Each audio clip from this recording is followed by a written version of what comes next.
শরীফ শরীফার গল্প আপনারা হয়তো পাঠ্যপুস্তকে পড়েছেন, তবে এবার জানবো এক বাস্তবে ঘটে যাওয়া শরীফ থেকে শরীফা হওয়ার গল্প। রাজবাড়ির গোয়ালন্দে ঘটে গেল এক বিস্ময়কর ঘটনা, যা এখন পুরো এলাকায় তোলপাড় ফেলেছে।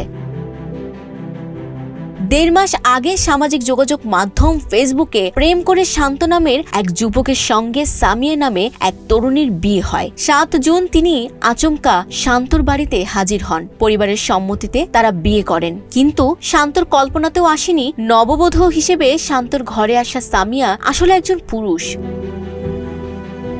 পরে জানা যায় সামিয়ার আসল নাম মোহাম্মদ শাহিনুর রহমান, বাড়ি চট্টগ্রামের আমতলা ঈদগাহ বউবাজার এলাকায়। বহু বছর ধরে ফেসবুকে সামিয়া নামে নারী সেজে পরিচিতি তৈরি করেন তিনি। বিয়ের পর কেউ টেরি পাননি যে মানুষটি ঘরে ঘুরে বেড়াচ্ছেন বধূবেশে তিনি আসলে একজন পুরুষ। তবে সন্দেহ তৈরি হয় তার কিছু অস্বাভাবিক আচরণে। কাছাকাছি হতে চাইলে বলতেন আমি অসুস্থ, ডাক্তার নিষেধ করেছে। শেষ পর্যন্ত শুক্রবার বিকেলে রহস্য উন্মোচিত হয়।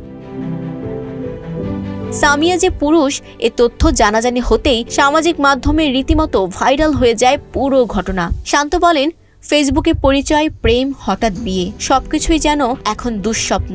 এমন প্রতারণা মেনে নেওয়া যায় না। শান্তর মা সোহাগী বেগম বলেন, একজন পুরুষ এত নিখুঁত অভিনয় করেছে ভাবতেই কষ্ট হচ্ছে। ঘটনা জানাজানি হওয়ার পর শনিবার সকালে পরিবারের পক্ষ থেকে শাহিনুরকে তার নিজ বাড়িতে পাঠিয়ে দেওয়া হয়। এদিকে শাহিনুর বলেন, আমি স্বীকার করছি যা করেছি তা ভুল, তবে আমার হরমোনজনিত সমস্যা আছে। ছোটবেলা থেকেই নিজেকে মেয়ে মনে হতো, মেয়েদের মতো পোশাক পরতে ভালো লাগতো, সেই কারণেই এই জীবন বেছে নিয়েছিলাম।